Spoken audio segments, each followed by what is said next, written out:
El origen de los proyectos sobre represas en Bolivia, es decir, algunos tiene varias décadas, pero es recién con el gobierno de Evo Morales que entra en una fase sistemática y decisiva.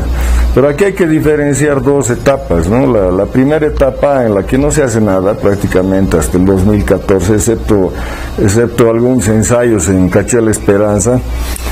Y la otra cuestión importante es que esto se hace como parte de la continuación de un esquema iniciado en tiempos del neoliberalismo, que eran la constitución de IRSA, que es la columna vertebral, o sea, la estructura física para la implementación del neoliberalismo, y parte de este esquema era el complejo del río Madera, que es, digamos, la parte brasilera de IRSA. Esto era un proyecto en su mayor parte hecho para funcionar dentro de Bolivia. Aquí tenemos un mapa, entonces como vemos, IRSA es un sistema de corredores que cruzan el continente de un lado a otro y vías de fuentes energéticas con objetivo de exportar hacia afuera del continente. Es en ese marco que el gobierno de Evo Morales se entusiasma con las represas y hace suyo el proyecto. Y no pasa, como dije, no pasa nada hasta el 2014, y el 2014 sí se pone, se toma la decisión ya desesperada para ejecutar, porque este año se genera, como se ve en la figura, una caída radical de los precios de las materias primas, que es característico del modelo primario exportador. Entonces, pero aquí lo que sucede es que se dan dos crisis. Una es la crisis económica, caracterizada por la caída de los precios, pero también la caída de la exportación, y la otra cuestión muy importante es el agotamiento de las reservas. Y esto se da deja al descubierto que el país no había generado una economía alternativa, de modo que las importaciones, como no producimos, no tenemos industria, las importaciones empiezan a comer las exportaciones, y esto da lugar a la caída de las reservas internacionales, que es a lo que el gobierno y el Banco Mundial siempre referían cuando decían que Bolivia tenía un colchón económico muy grande, y aquí el colchón económico desaparece rápidamente.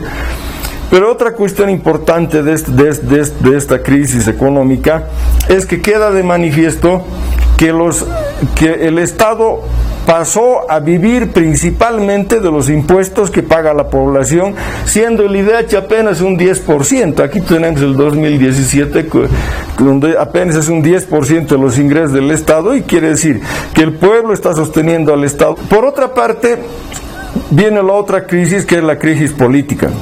El gobierno, ¿por qué es una crisis política? Bueno, por una parte está porque el gobierno había decidido quedarse en el poder, pero la otra parte está porque si quería, la solución del gobierno a la crisis era dos cosas: mayores exportaciones de materias primas, o sea, ahondar más el modelo, y dos, cobrar más impuestos a la población.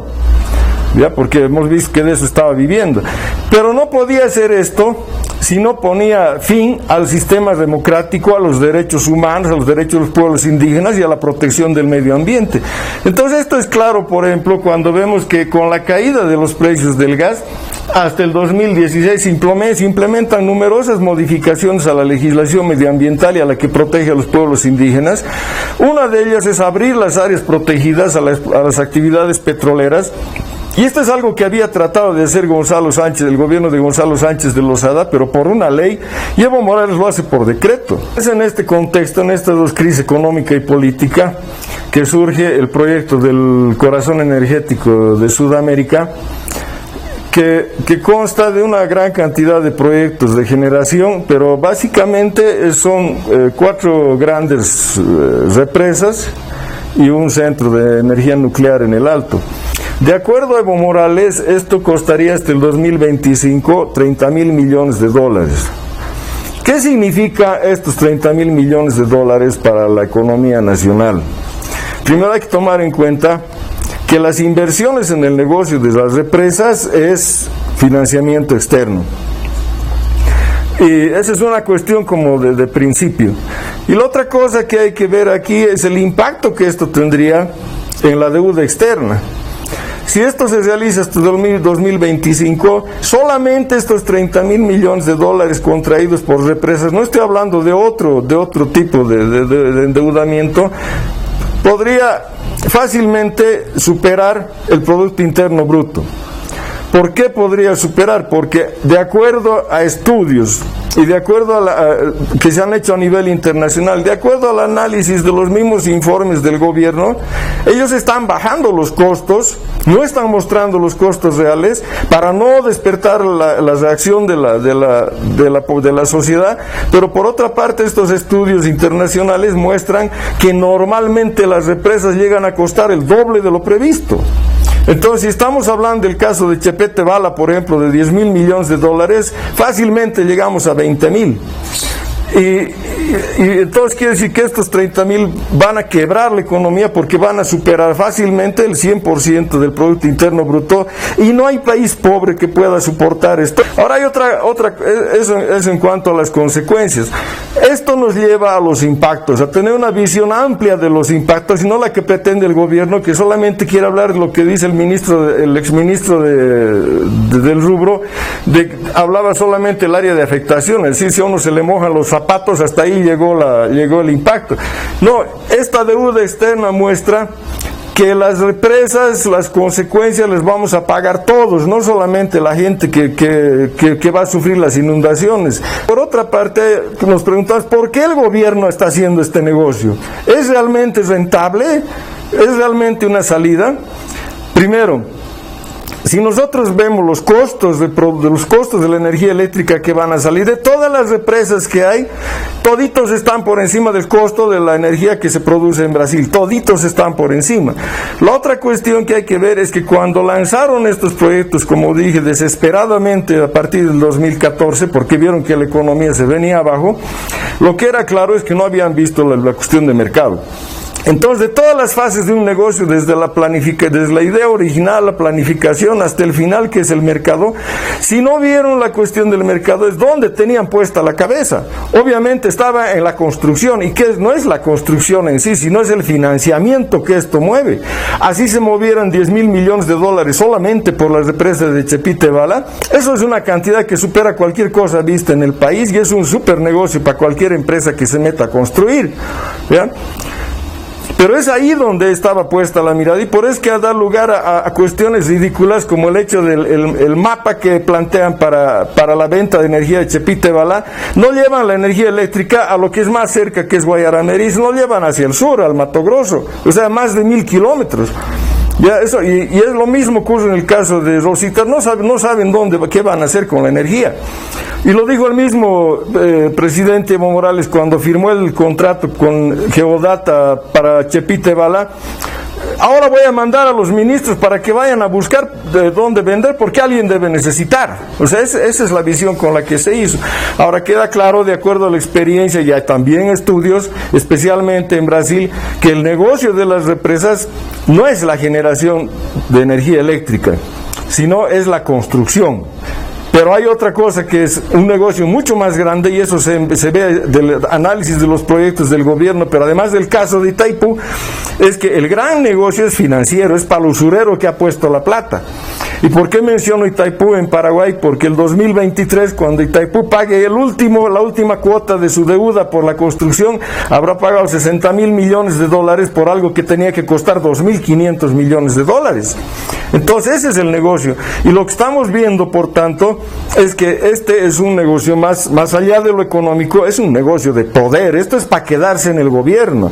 Y el modelo económico que están aplicando es el mismo que hemos vivido durante esta década pasada, donde vivimos del derroche. Y aquí viene ahora el otro problema. El gobierno, si vemos los antecedentes que tiene la construcción, de la realización de proyectos productivos, no tiene un solo proyecto exitoso, solamente ridículos, ¿no? Entonces, ¿con qué capacidad podía el gobierno meterse a construir además simultáneamente todos estos proyectos por semejante cantidad de financiamiento?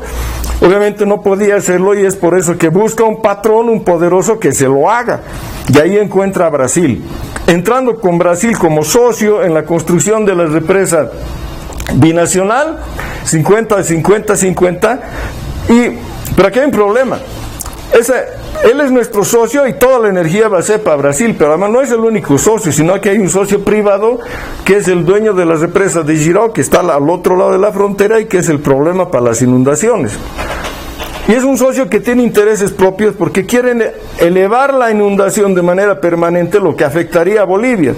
Si no son socios de la empresa, ellos tendrían que pedir permiso a Bolivia a través de una negociación interestatal, pero como van a ser socios de la empresa, lo van a arreglar en el directorio. Y es una forma de privatización de los recursos naturales del río. Y aquí el problema es, si tu socio es también tu comprador, entonces no tienes un socio legal. Pero si vemos cómo hace Brasil los tratados internacionales, tenemos el caso de Perú, donde Perú le paró porque su tratado avasallaba la soberanía energética de Perú. Entonces vamos a ver qué tratado van a hacer aquí y de qué forma. Pero además hay otro problema. Bolivia ha buscado la sociedad de Brasil, aparte de la represa, también para que Brasil sea el socio compre toda la energía de Bolivia, o sea que sea el socio en la venta de toda la energía de Bolivia, con lo cual estamos dando una potestad enorme. Si a esto sumamos que otra empresa brasilera, Petrobras, tiene aproximadamente el 40% de la producción de gas en Bolivia, si a esto le sumamos que los brasileros son los olleros más grandes de Bolivia, si a esto le sumamos que el proyecto del río Madera incluye el sembrado de soya, no solamente de la zona que ya es tradicional, sino además en el norte de La Paz y en el corazón, en el centro de Bolivia, tocando el territorio del Timnis, entonces prácticamente estamos entregando toda la Amazonía a Brasil, y no solo la Amazonía, pues lo que se hace en términos espaciales, sino además el control de la política energética nacional y de la economía por el gran endeudamiento que vamos a contraer con Brasil.